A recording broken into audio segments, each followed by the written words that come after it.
Good morning. At least it's morning here. Good to see all of you.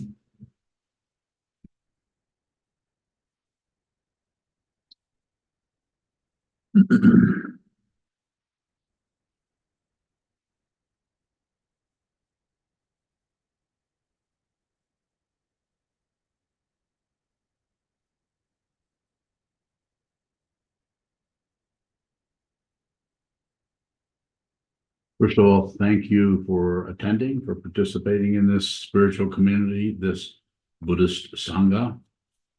Whether you're consider yourself a Buddhist or not, that doesn't make any difference to me. You're here. If you can receive.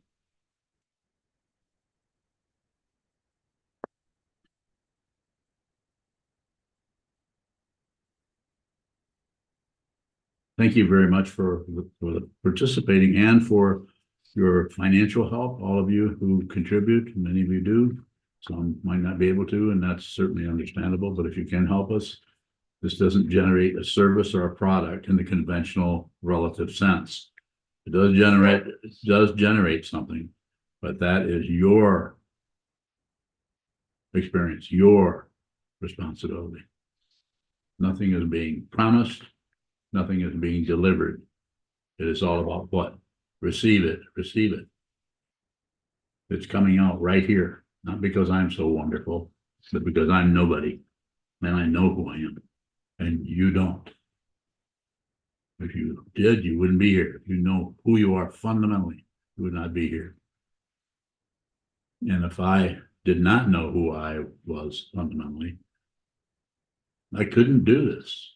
I'm way too full of myself, too narcissistic, self-centered, and confused. That's the karma that came up in this lifetime 83 years ago. Lucky for you, I see what that is. It's an illusion. And if you don't see that it's an illusion, go round and round, beat each other up, beat ourselves up. So difficult.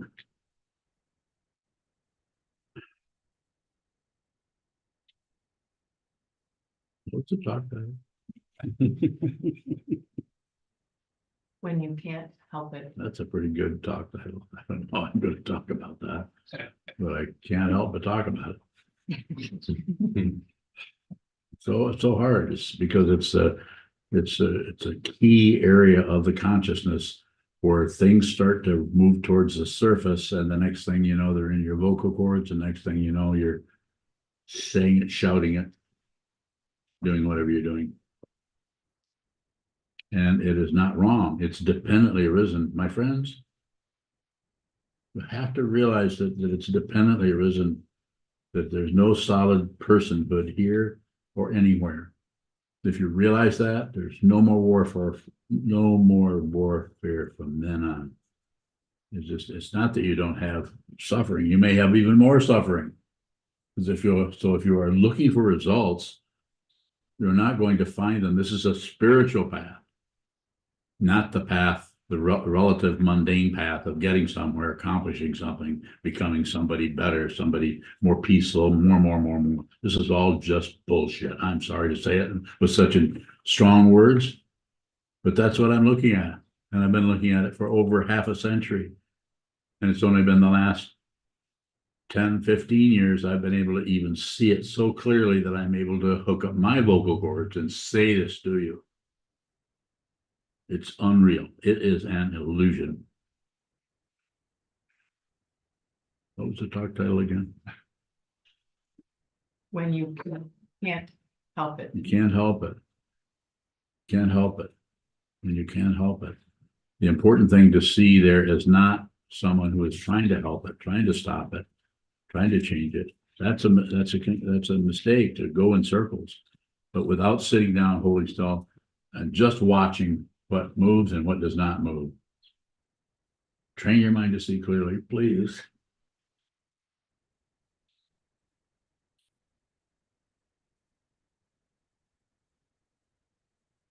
Because otherwise, you believe this, you buy into it, and you start hitting yourself or hitting somebody else, or believing the thoughts that you think are real because they're so intense. And you want to what? Download those on somebody else. We're all doing so. We're all doing our own form of this in some way. And you can't stop it.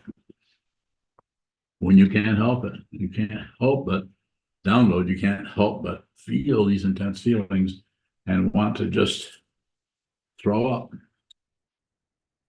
You want to just get rid of something.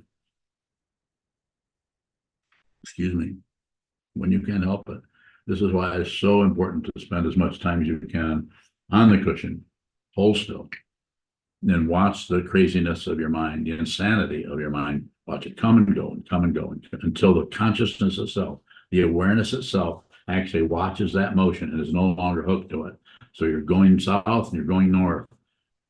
Most people are doing it. They're going with their thoughts. They believe their thoughts. They believe their emotions, and they could take it to court and probably prove that what they're feeling is genuine and real, and they should be hate that person or sue this person, or it's relative truth. And there are wars and more wars, and the wars are in here and the wars are out there. Usually they're in here first, and we try to cover them up by having a war out here. This is the war you want to lose. Lose this war. Because you can't, what is fundamentally real, you can't lose. What is fundamentally true is not threatened. There never has been a war in consciousness only. There's just reality. There's just, you use a fancy word, just wisdom. It doesn't see anything other than wisdom. As I've said before, I could not do this if I believed the emotions and feelings that have been coming up and down here just in the last few days. Just this morning, just this afternoon. I don't believe them. I don't disbelieve them. And I certainly am not going to ignore them. Those are the three. If you're doing any one of those three, be aware of it. Don't cover it up with something. Don't make it into double negativity. You have the first aggression is bad enough, then have another aggression against that aggression. Don't go to war with war, like most of the world is doing. Somebody gets aggressive, and then when we send Bradley fighting vehicles over there, we supply people so they can continue to kill each other, murder each other. It's a horrible, horrible thing. But that is such a landslide. This is a landslide.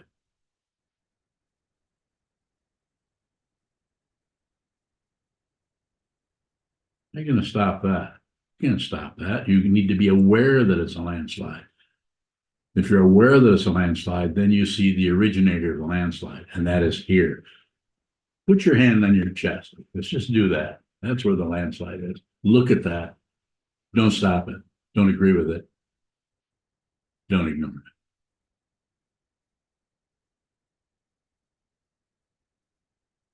You have to do it with awareness.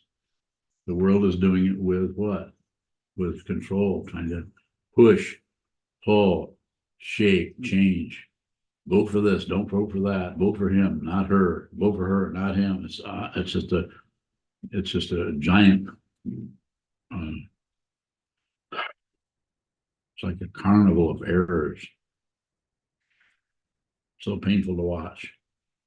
And also, one needs to realize that you cannot intercept that landslide because it's where it came from is way in the past, probably thousands of years in confusion, warfare, lifetime after lifetime. I don't believe in reincarnation, but what goes around comes back around. So if you come up and appear as a human form and you're not clear on who you are, then you will think you're a human form and you'll come right back again with the same kind of issues, same kind of problems, same kind of interactions with other consciousnesses that show up as living forms that don't realize who they are. If you realize who you are, you may never come back.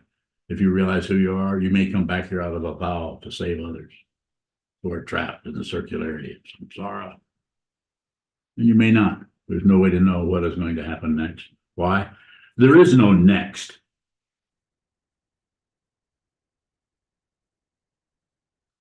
Sometimes I'm accused of being too abrupt, or too mean, or too grouchy. Well, after a while, I get just sick of looking at everyone closing their eyes and then opening their mouth. I'm not going to look at it. I'm just going to look at what I think about it, and then I'm going to shout from the rooftops or whatever. You can't help it. So that's an interesting thing. You can't help it. So what should you do?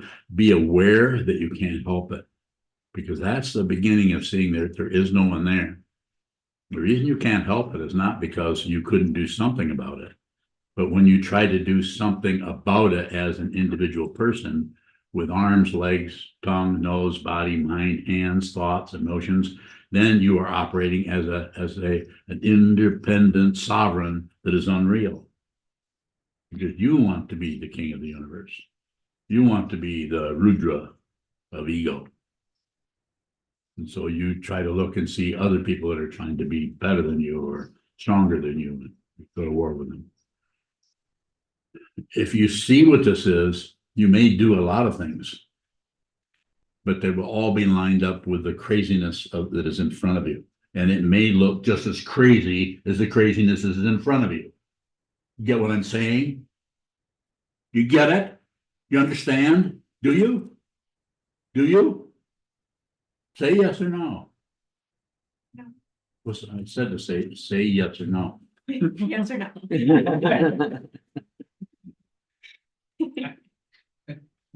You never lose the sense of spaciousness. You can get incredibly angry, incredibly passionate, and incredibly shut down. And this will come and go because it's dependent arisen. But wisdom just sees wisdom. So therefore you never lose your sense of humor. This doesn't mean you're laughing at things. It just means you never lose the incredible spaciousness of the world and of your own mind. You can do this. It's hard. It seems to be a series of failures, one after the other, not being able to quite get there.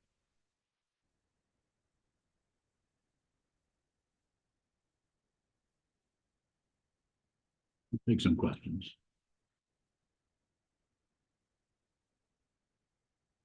Sir. Rokabalan, you said the Rudra of ego. I'm not familiar with the word Rudra. What does that mean? The Rudra of ego. I was going to get some help. This is an expression of Chogyam Trungpa Rinpoche. Is it in the Sadhana Mahamudra? Rudra. Rudra. What is Rudra? Oh, it's similar to Rupa. Huh? I thought it was similar to Rupa. No, it's different. So, Chisho, any Rudra information? Ishwaving. Rudra means a howl, a shout, or a very big howl, or a big howl. Big what? Howling, like the wind howl. Howling. Howling, yeah, howl. Ah, Right. well, that's it. It's a The cry. Rudra of ego, the howl, the windstorm, the cyclone of ego, the Rudra of ego comes out of where? Hell. Comes out of hell. It wants to be king of hell. We have in our political system, we have people who've been having it for years. I can name a few.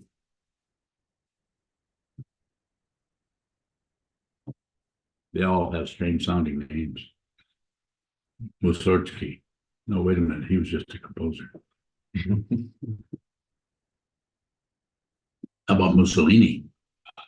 How about Stalin? Just in recent years. And more are on the way, who have gone lifetime after lifetime. They're all back again.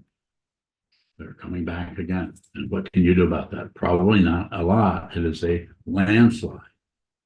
I'm not saying you shouldn't go and dedicate your life to helping people in the Gaza Strip. Maybe you should, but train your mind so that you don't take your unexamined aggression, as I've said many, many times, and dump that on the people in the Gaza Strip. You need to be very clear about this. You could maybe do it at the same time. Go ahead.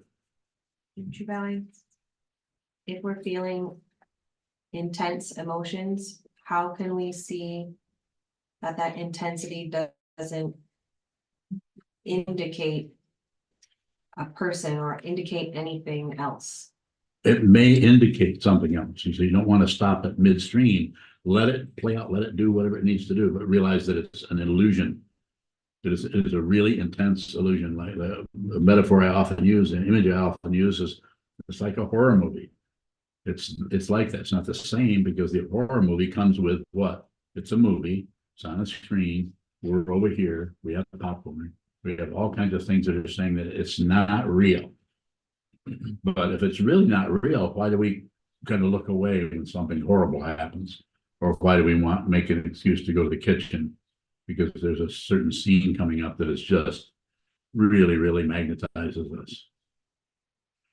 Very similar with the ego structure is believing in emotions and thoughts. And it's also not about going the other way and disbelieving in them. It is about what? Receive them, receive those, receive the negativity, receive the positivity, receive whatever arises in the mind stream without comment, without any explanation of anything. Receive it so that you get it right here, or you get it right here. Receive it. It's so hard to do. It's so devastating. It's so painful. It's so easy just to blame others. And are others to blame? Well, yeah, they probably have triggered this, but it is your emotions that are erupting. It's not like anybody put emotions into you. Somebody did this, did this, did this, did this, and that resonates with some aspect in your consciousness that brings up or triggers dynamics in your consciousness that you need to look at. Is this easy? No. If it would help you, I'd sit right next to you while you're on the cushion, hold your hand. Sometimes I feel like I'm doing that to some extent, and I will do that if necessary. But you're going to have to see this yourself, and it's a pain in the ass, to quote the Buddha. I don't think didn't you say life is suffering? Yeah, so pain in the ass. But I'd like to say something else. And then I'll get to your questions. You could do this. This is possible in this lifetime. If you're hearing this person talk in this way, not because I'm so wonderful, it's because I'm not anyone. I have a robe on, I have the images here, but we need some kind of atmosphere. But we don't even need this atmosphere. But if we didn't have this, you probably wouldn't be here. There might be 3 of you still here. Then you'd all be wearing straw hats and cowboy boots.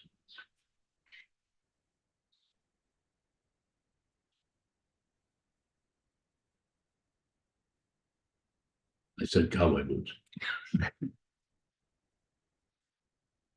That's better. So what am I pointing at? I'm pointing at there isn't any solid entity, personhood. Sure seems like it. I'm picking up the kotsu, I'm putting it down. I feel an ache in my back. I'm tasting coffee. Seems real to me. That's the nature of illusion. They seem real. And they seem intensely real. So you have to look right at the illusion without adding. If you add anything, who did it, even though it's correct, even though you could take it to law,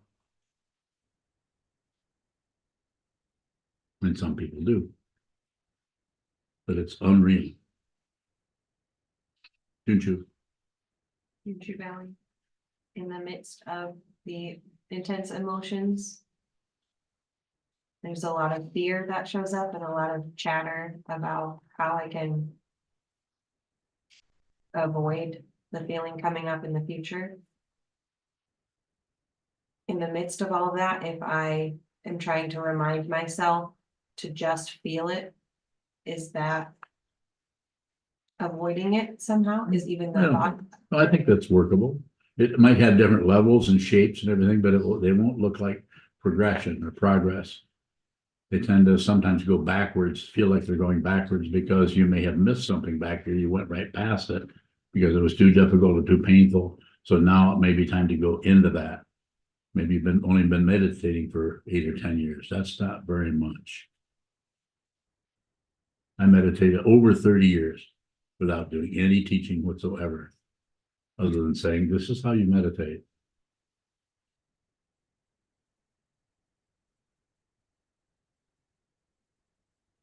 When I met this gentleman over here at Tokugawa, that's all I was doing is telling people how to meditate.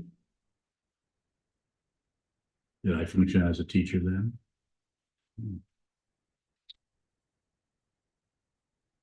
And when he asked me about something, it was more about functioning as a teacher for him. Asked me about going into retreat. I said, go. I sent him back to Shambhala to Sakamita. I just didn't have the confidence to do that. And even though it had been many years.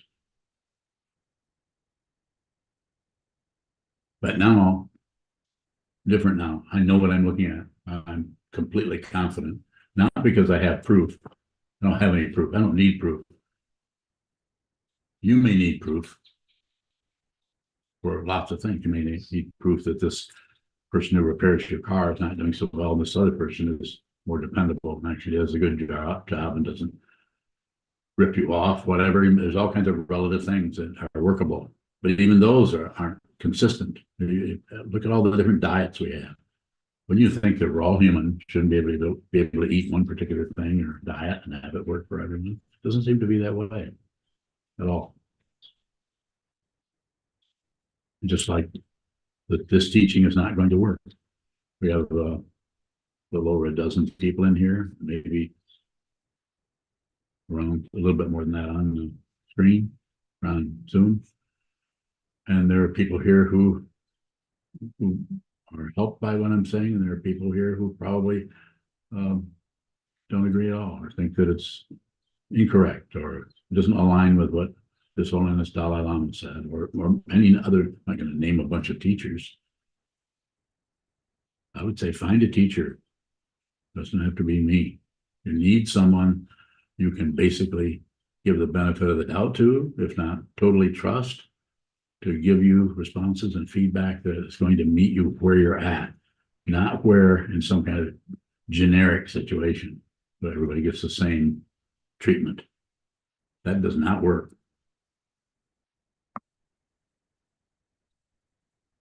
Yes. When you're bowing in the spiritual path, what does it mean to have a teacher, a teaching, or a sangha work? Receive everything, no matter how shitty, no matter how crazy the teacher seems. If it's your teacher, receive it, because the teaching there's no standard for the teaching. You have to have a teacher who there's no, as I've been saying, you can call it, maybe you may appear like I'm bragging about myself or something. I don't care what you think about that. All I know what this is, and it isn't somebody. If it were, when it was somebody, there was too much fear to be able to do anything. Now there's no fear. And if fear shows up, which it often does, when I say it's no fear, I'm saying there's no one who's fearful. There's just fear. And that's hard, because when you have an intense feeling, you want someone who feels that in order to support that, so you feel validated.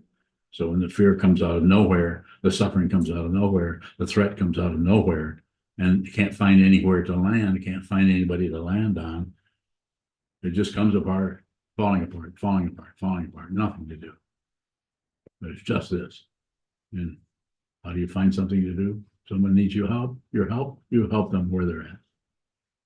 And in order to help them where they're at, you can't be anywhere. If you have any reference point of location or identification, and you're trying to help somebody, you may be able to bandage their leg. You may be able to stick needles in them and help them in the way their body is working. You may be able to do acupressure or acupuncture or chiropractic or teach them yoga, all kinds of things, which may have a spiritual element to them, and it may be very powerful. But go ahead. I know what I'm going to say. I don't know what you're going to say. When you're bowing, does a thought precede an emotion bowing? Could go on either side of it, as if there is a side, or it could be right in the middle of it, like something that's been not quite completely mixed together. When you're bowing, I'm just thinking that you listed a few things like fearless, and being fearless. Yes. So Is there a thought of fear first? I see what you're saying, or I see what you're asking. It could be, that could arise. That's a possibility that it could just be fear without any story around it.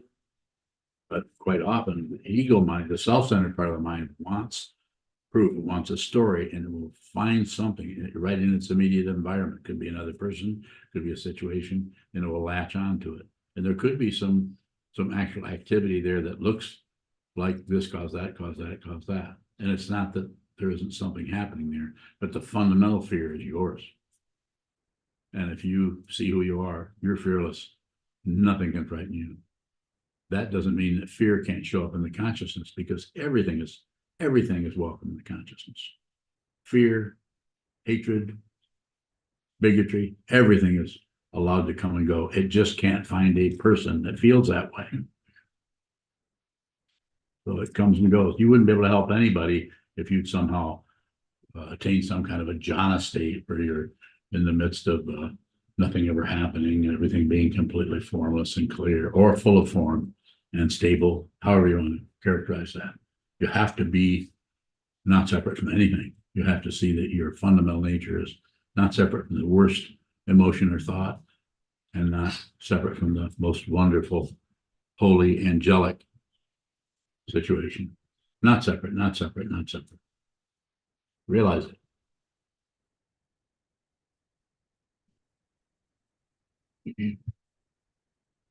What about, And what is it that's behind when we can't help it? What is that? Is that an impulse or? it's perception impulse. We see something and then and sometimes with some people that can come and it can show up and then it kind of fades away. And then with other situations, it comes and it just never leaves. It's just like you're just kind of haunted by that. Gotta do that. Gotta say that. I can't stop it. I can't. We have these little monologues in our mind stream that are kind of coaching us to, it's like the ego is coaching us to don't let go. Okay, let's keep going. You've got a case here. Let's keep moving forward with it somehow. And it could show up in ways that I have no clue as to how that works with you personally. I can't have an understanding that covers everything and everyone. But it's like that. Go ahead. What about, can we receive that impulse or I that think you, emotion that it's in your own mind, yes. It just takes intention and it takes persistence. And I'm very biased when it comes to this. It takes a teacher to help you. Because if you don't have a teacher, the circularity will look like a straight line. It's called success. And then if it goes around the other end, you'll find out some way to cover that up so you can continue to have success. More? Devon, what does receive look like in that case? In that case, the structure of what you're thinking, what you're accumulating as a understanding starts to come apart. You realize you don't understand. The kind of wisdom is an understanding that has nothing it understands, and there's no one that understands. This is why it's sometimes called transcendent by those who are trying to put a name on something they have some glimpses of, and maybe even fundamental insight into it. Usually if the fundamental insight is there, they won't say anything.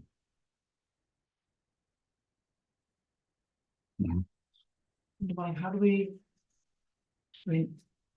your teaching is that we are not making choices. There is no such thing as a choice. I'm sorry to say that, but no, you do not make choices. You're at the mercy of dependent origination, and the illusion that you're a separate being is you might as well be a separate seashell. You might as well be a separate coconut. I'm not saying there's an incredible amount of difference in the intelligence of a coconut and the intelligence of a human being. Of course there is a lot. More. Let's stop. Devon, what is the difference between someone who seems to be able to stop the outflow and when Do you know somebody that can stop the outflow? just seems like some people can be really intensely emotional and stop outflows, and some people can't. What is the Okay. difference? You really need help with that? If you see what it is, you don't stop, it just stops moving. You just see this. You just see that it doesn't have it's like a door with no hinges. It just doesn't have any way to operate. So the intensity of that outflow is there, but there's no way for it to actually flow to follow that particular metaphor for that energy to flow out onto someone else, like a finger pointing or something like that, or an axe swinging through the air. Outflow. That. More? There's room there for more if you have it. Yes, sir. Shoto bowing, is there an outflow that's not hooked up to the body? What is it you're wanting to know? Can we still be outflowing even though there's no like body representation of that, like no voice, no? Yes, you're doing it in your mind. They're outflows. This is what sitting practice of meditation is about, is to take the very low level, subdued even and low frequency, very low manifestation, but it's there and you're holding still and you're watching the outflows in your mind. You're producing things out. This cause that, cause that, cause that. And it gives you the illusion of what? That you're thinking. You're not thinking. There isn't any. Never has been any. But the accumulation of upside, downside, backwards and forwards, and all the polarities comes together in a big knot in the center of the consciousness that feels like some person has, because of the nerve endings. These all have a relationship to the body, but this is why Dogen said in the 13th century, drop off body and mind. He didn't mean push it away. He just meant my understanding of it. I don't know the guy, but that look at the attachment to the body as being yourself. Look at the attachment of the mind as being your thoughts. There is no identity there. There are thoughts, but there's no one thinking. Yes, sir. Bowing, are stories or proof a kind of outflow? Proof? Yes, they are. And they're relatively, if you ask an attorney, what was your name again? Shandia. Sandia. Thank you. What does that mean? Mountain, valley? Or stream? I like that. You have a good memory. That's because you're an attorney. If you didn't have a good memory, you wouldn't be you'd be more like a grocery clerk. Does that feel like an insult? I'd rather be a grocery clerk. He said he'd rather be a grocery clerk. That can happen. You can bring that about. Get your job. Corax is hiring. Huh? We'd have to what? Corax is hiring. Corax is hiring. Very good. So grand bowing, when it appears as restraint, as though I'm choosing to not speak, Yes, is that possibility that I'm practicing restraint? yes, and there's no standard for that. So how you work with that, how I work with that, how Sokuzan works with that, how anybody is working with that is going to be different. You have to have some of that. This is why Buddhism is quite often called the middle way. It's not too tight, not too loose, not so tight that everything gets shut down in ignorance, or not too loose that everything starts to get frivolous and go all over the place. So some there, but that's when it's important to understand dependent origination, so that you can see that there's a time to pull on something a little bit or hold on to it, and another time to let it wander around, and having that come out of the consciousness rather than out of a singularity called a human being that has an agenda about success, about making sure that something happens this way. You can have success at splitting wood. You need to know how to do that. You might have to have somebody teach you. You can have success, but you can't have success, particularly about navigating through the thought patterns and so on, and finding the ones that are accurate and the ones that aren't so accurate. It won't work. It won't work as long as there's a self-centeredness there that is heading up the crew that does that kind of work. There'll be the illusion that you're operating correctly. It's just that, it's an illusion. So the key word here, even though there's some production or some outflow or some production or outflow happening, the key word here is receive. And the training part of the key word is observe. Sit down, hold still, observe what happens in the mind.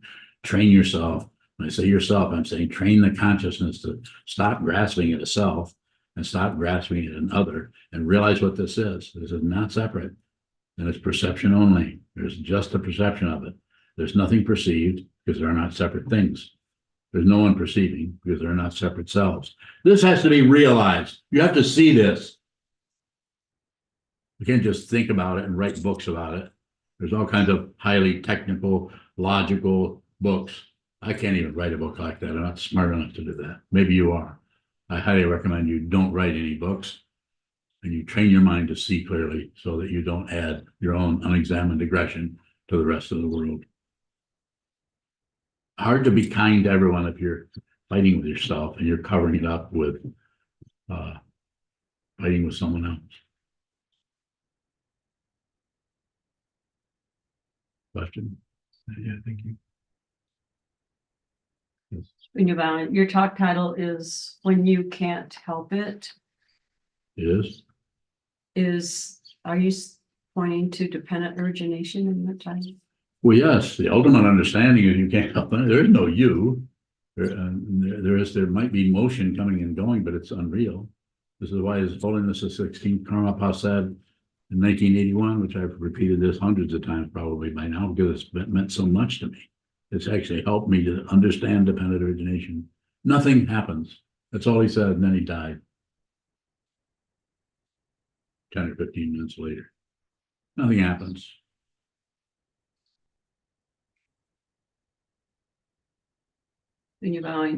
Does that ever become just an excuse to shore up our ego? It can if you just use that as a concept, or no, it's this is not happening.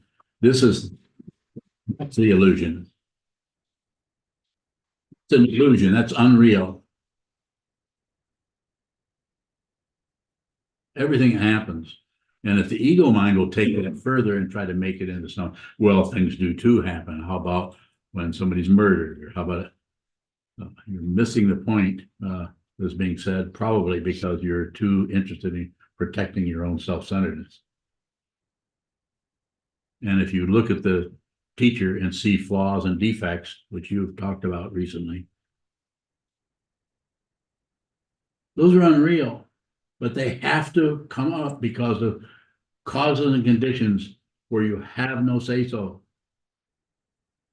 If you think that when you become enlightened, that you'll somehow be some kind of a ideal soul or ideal person who never hurts anybody or never says an unkind word, good luck to you.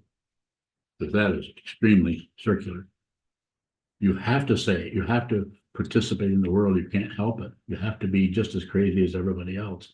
There's a whole book called written by Trungpa Rinpoche, which isn't talked about very much in polite meditation circles, called Crazy Wisdom form of the Buddhas of the three times. Yes, sir.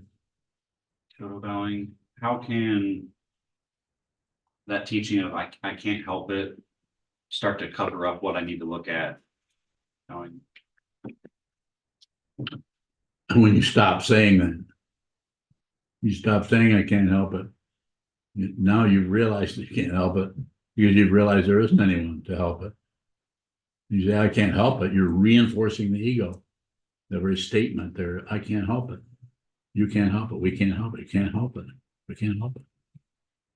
It's a statement that says, that acknowledges the inevitability of this and that, but reinforces or reifies the establishment of some part of consciousness that is into a ball or a knot or an area of darkness that is me.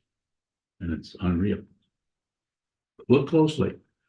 Do that by sitting still, facing a wall, and watch the mind stream come and go. And do it for several decades. You're not going to do this in 8 weeks, let alone 10 years. Takes a long time. That was my experience. Michelle, Michelle, when you take your, the,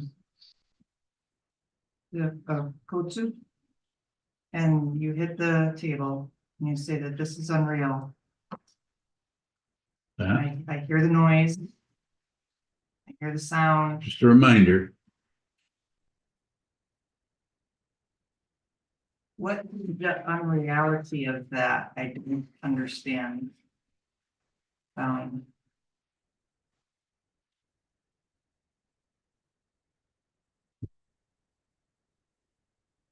understand now. I hear it. That's it. That's it. Can you remember that sound? It seems like it.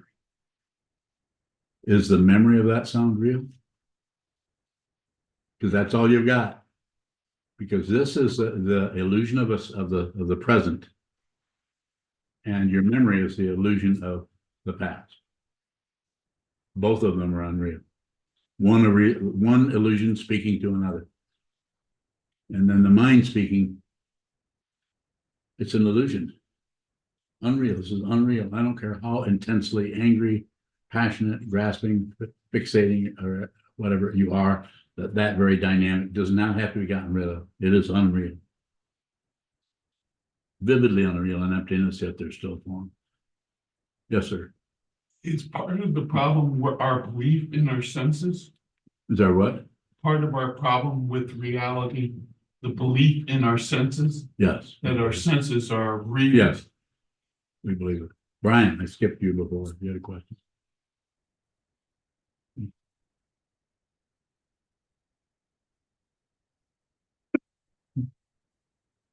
So, when we restrain ourselves from Yes. an outflow of intense emotion, can we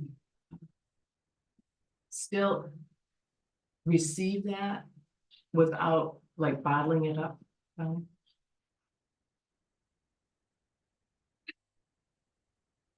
If you can receive it without much commentary, the commentary tends to kind of coil around it and package it to set aside so that we can return to that irritation or that resentment. Resentment is a strong area. Just like jealousy also will bottle up and label itself, and if it'll say jealousy or I'm jealous, or if you're in China, it'll say chula, which is Mandarin for jealousy. We memorized that one, didn't we? That's about all I memorized. Oh, I can say a couple words, but I can't remember them. Did I take my memory pills? By the way, where's Dr. Mark at? There he is. I've been taking memory pills, and but I don't remember if I'm remembering things or not. So, but I'm not taking the ones you're taking. I think we're going to switch over to. Today. We switched over today, and so I should notice that I'm remembering better. So thank you for the advice, and thank you for the okay sign. Thank you. Thank you for that sign too. I'm not sure what that. Thank you. What is that? That's Hawaiian. Mhm. Hawaiian. That's Hawaiian. Yeah, How do you know that? because I lived in Hawaii. That's where I got that from. Okay, got it. Thank you. Thank you, Dr. Marsh. Are there further questions? Yes. How do we receive something that is an outflow from someone who can't help but outflow? As Sangha members, how do we receive? Just listen and participate with them. Like we'll role play a little bit. You outflow something this direction that where I'm a bad teacher. And we do this all the time. Go ahead, pick on me. You can do that. You're a Leo. You can act. You're not listening to me.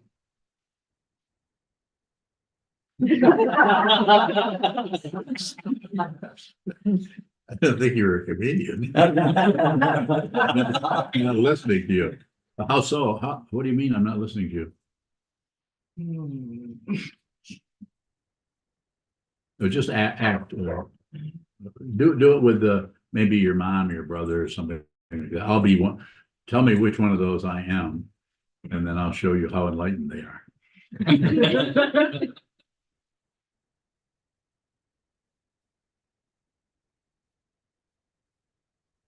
How about your mom? I'll be your mom.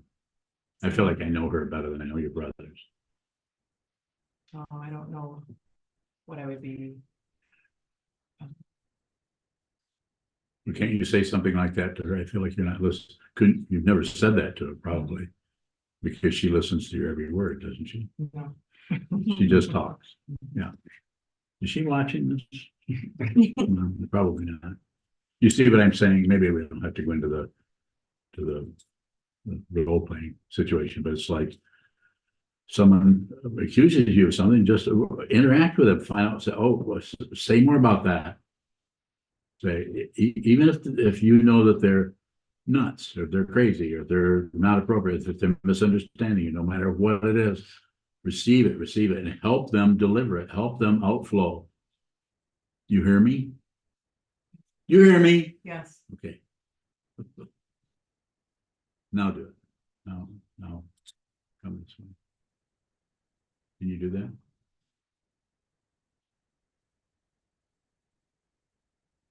I'm at a loss for words. Okay, well, does anybody else want to do that role playing that understands what it is I'm asking Wanda to do, that she cannot call upon her thespian talents? Yes. Why do you lie to me? What? Why do you lie to me? Why do I lie to you? Lie, Oh, lie? When was I lying to you? just now. What did I say? You said that you were enlightened. I said I was enlightened, or you were enlightened? It all seems like a lie. It does, but that shows you how insightful you are. Because it is. It's unreal. The whole damn thing is an illusion. Even your pounding of that stick. Absolutely. That's unreal. Vividly unreal in emptiness, yet there's still a stick. But I heard it, You heard what? the pounding. Well, good, I'm glad. Your ears work.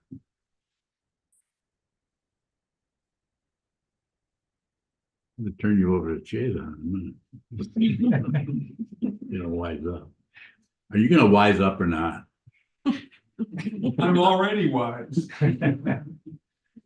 I agree, you are. That's it right there. That's it right there. You're all done. Okay, yes, Are you vowing? When responding, you say listen and respond. Yes. Help them outflow. yes, In that little example there, it seemed that you were employing what would be known as the four karmas. yes. You want to describe them? Pacify, enrich, magnetize, or destroy. Yes. So is that condescending then? What condescending? Those four karmas, is it you- employing some kind of? Maybe, I don't know if it's condescending, but you're meeting somebody where they're at.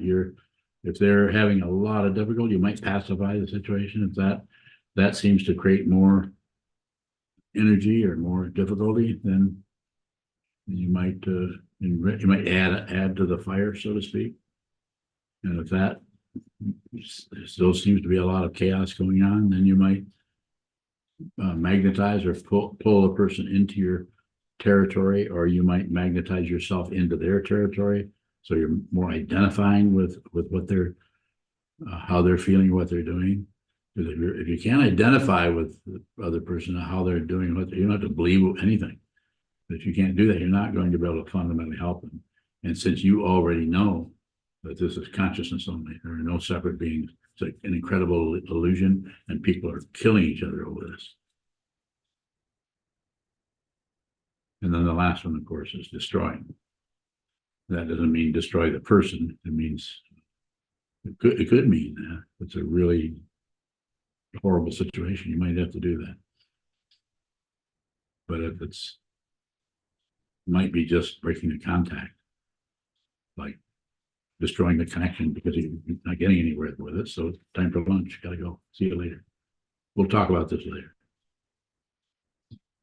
You do any number of things. You could also pacify in that area. You could say, I'm getting really, not feeling good right now. I'm not going to be able to talk to you anymore. You could what? Lie. If it's to help people, you shouldn't have it. You shouldn't have any standards. You start setting up standards all the time, you'll actually kill the very people you're trying to save. And I'm not kidding you. If you think I am, you need to come this way with questions. Yes, sir. Brian, is nonviolence a standard? Yes, it is. And people, as soon as people set that up, then it makes them feel good because they're nonviolent. So yeah, it's not a very helpful standard, even though some really great people have used that nonviolence. Go ahead. Brian, how is nonviolence unhelpful? Because it sets up something that you need to live up to, and all that does is reinforce egos. I'm nonviolent, and you're not. But we're really nonviolent, but those other people are violent. If there is violence, you're responsible.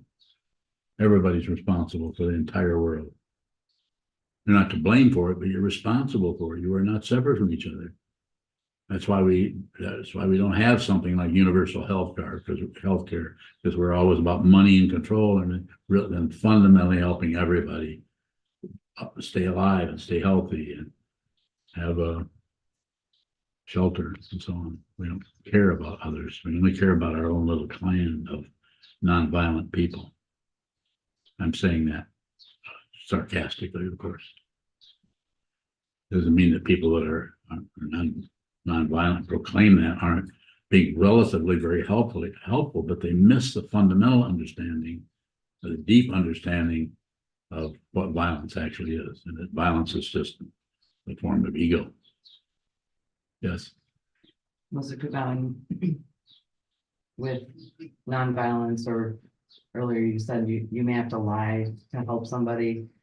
There's still an intention to do what needs to be done without violence or without lying. Of course. What's the difference between that intention to not lie or not be violent and a standard? How is that not a standard? Because you just don't do that. You don't live up to something. You don't measure it. You see it. You notice the violence arising in your voice. You have a standard, then you're judging it by something you're doing as some kind of has a strong conceptual area there that keeps you from appearing nonviolent, even though you might be enforcing the nonviolence through violence. It may not be the outward kind of violence like this, but just sometimes called passive aggressive. You heard of that? I can borrow that. Like, I don't know the Sanskrit for that, but I'm sure.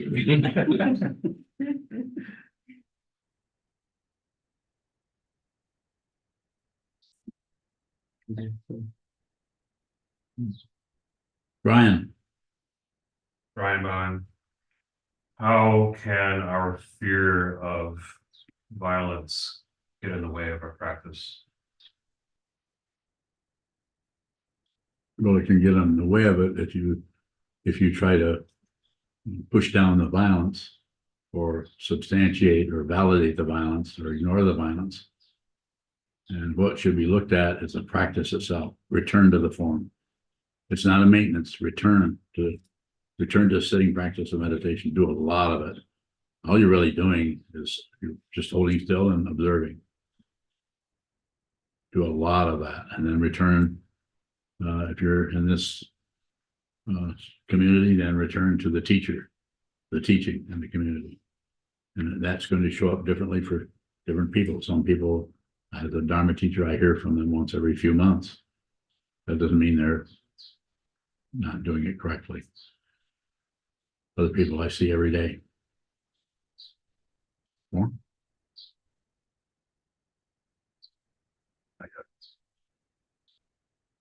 Sanjay. The intention for nonviolence. Does it change, become a standard when you give it the name, nonviolence? A little bit. Just some of that, if you're trying to promote the situation. Not that we shouldn't promote nonviolence. But it needs to be strong awareness. The basis needs to be awareness rather than some kind of something we're living up to. Something we're believing in that we're trying to accomplish, save the world by just voting. It's going to need to do some of that because that whole structure has been there for a long time. We need to participate. I'm not saying to pull yourself totally out of that. Work with that too. Work with the situation as it is. Yes, one more question. Mr. Bowing. One thing I've noticed about outflows, if like you were role playing earlier with Ondo, if you're upset about something, there's an element of guilt about the outflowing about it that kind of softens you to the other person. Is there a way to soften without having to outflow that kind of how that anger sort of turns around through that? I mean, Say a little more about that. Interesting. Goodbye. If I'm angry and I tell somebody I'm angry and I think they could have functioned better or done something differently, something about dumping that on the person, I feel a little bad about it. And then I'm kind of ready to forgive. It softens up the situation somehow. Yeah, you're basically talking about the whole structure of the three poisons: passion, aggression, and ignorance. So you have the aggression, and then you have the passion comes up like maybe maybe I was too intense, or maybe I didn't say that just right, or all the other commentary that comes up after the aggression.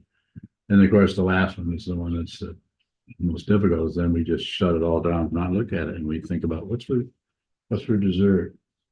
You can't have dessert yet. You haven't had your pork chop. Eat your pork chop, and you can have dessert. But we get tied up in something. We distract ourselves with something else, or we just out and out forget the whole thing. But then the anger comes back again because we haven't actually dealt with the anger.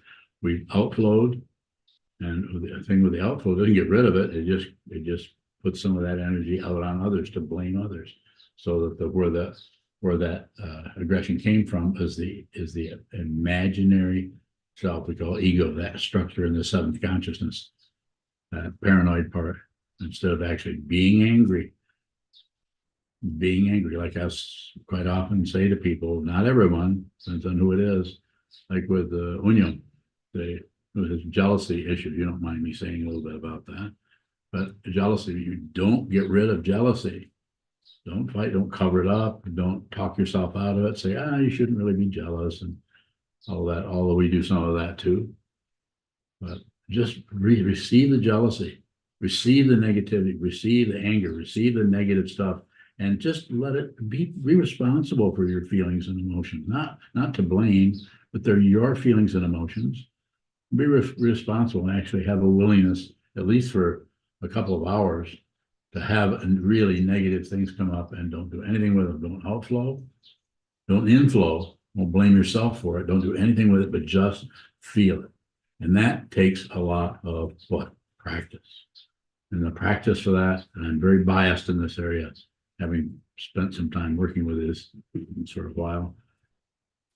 Hold still and just experience what comes and goes. You may never experience jealousy while you're sitting, or you may, but you will experience whatever comes and goes without reaching, without pushing, and without shutting down.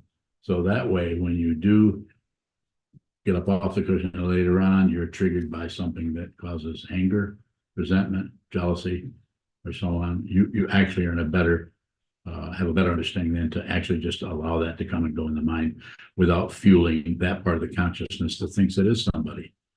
So it does it, and the more you do that, the more the ego starts to come apart because it's not getting what it needs from what? Passion, aggression, ignorance, blaming, accusing and all that, but Was it valuing that energy, either way of criticizing and judging or just being judgmental of ourselves or others? It seems like that kind of passion actually fuels the emotion. It makes it last longer, it can make it more intense. What is the function of? What is the function of that? How does that kind of passion actually cover something up when it seems like it makes the emotion worse? paraphrase that. Was it good bowing? I totally understand. No, I want to hear, I want to get closer to what it is that you want to know. And I'm not, probably it's my lack of paying attention to what you're saying.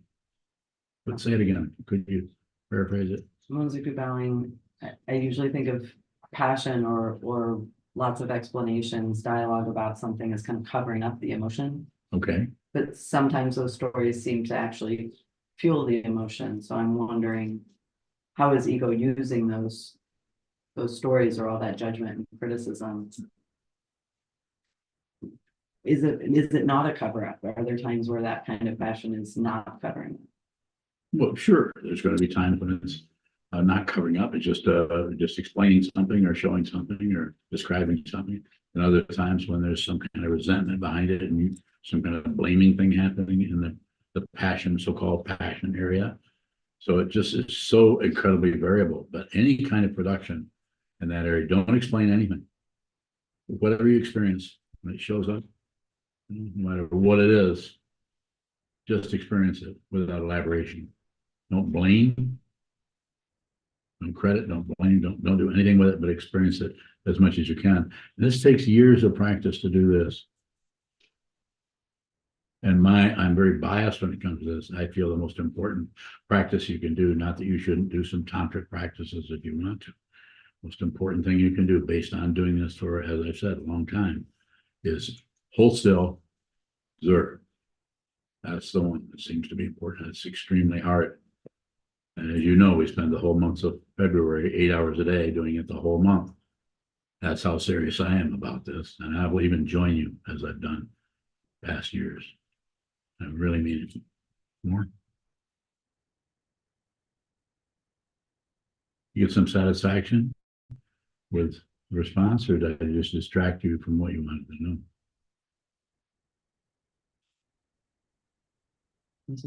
I think my question wasn't fully formulated, but I'm just.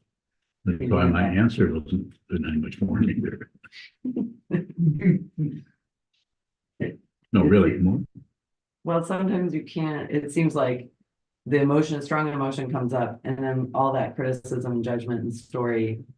You talk about something you can't help, like I can't control that thought that shows up with it. So is there a delinking between the emotion and the thought that needs to happen? Or how do we work with it when we can't help the stories that come up with the emotion? Just observe it. The whole delinking, coming apart may happen, it may not, but you can't look for results. And if you do look for results, then that part which is of the consciousness, which is looking for results, is that energy that goes into looking for results, is not over there helping you do what? Observe. Be present. Right here, I'm looking at this.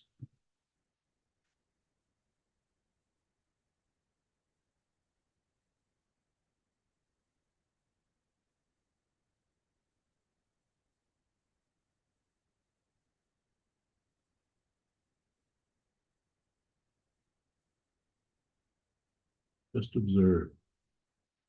So what was going through my mind as I'm looking at that? Can you take a guess? How about what's for lunch? Nothing much is happening, a little bit, but not much. You can just observe something. It's very simple. It's very soft. If you give something your attention, then the next thing is you observe what you've just been giving your attention to. And if you're observing, you don't have to maintain it. Go ahead.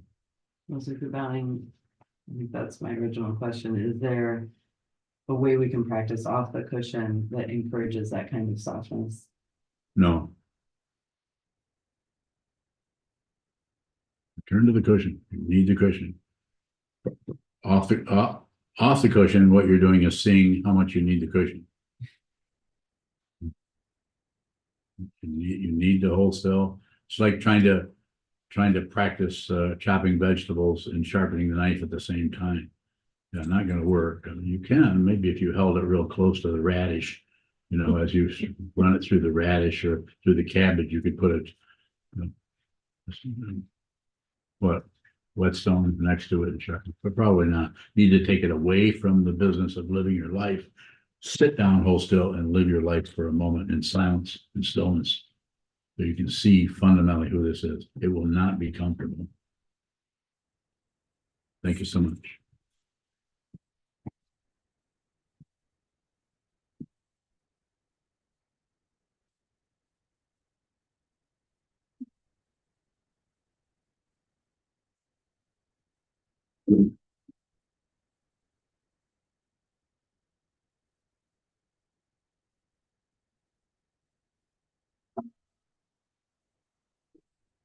May marriages penetrate into all places, so that we and every sentient being together can realize the Buddha's way.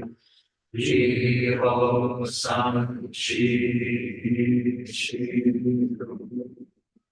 Ji song bu sa go sa. Mo go ja ho ri. The 10 directions, the 3 times, all Buddhas, all venerable ones, Bodhisattvas, Mahasattvas, the great Prajna, Paramita.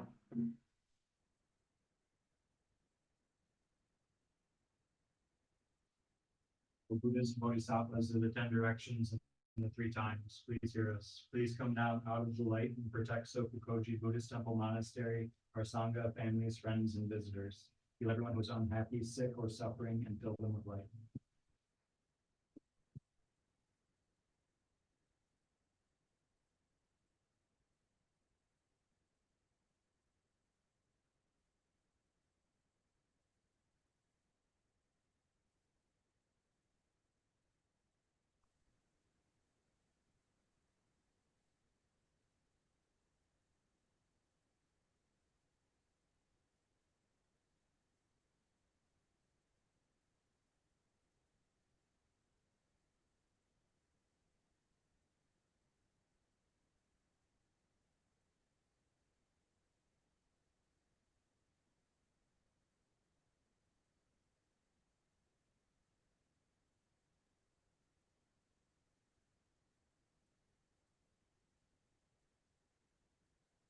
Thank you, Sokuzan.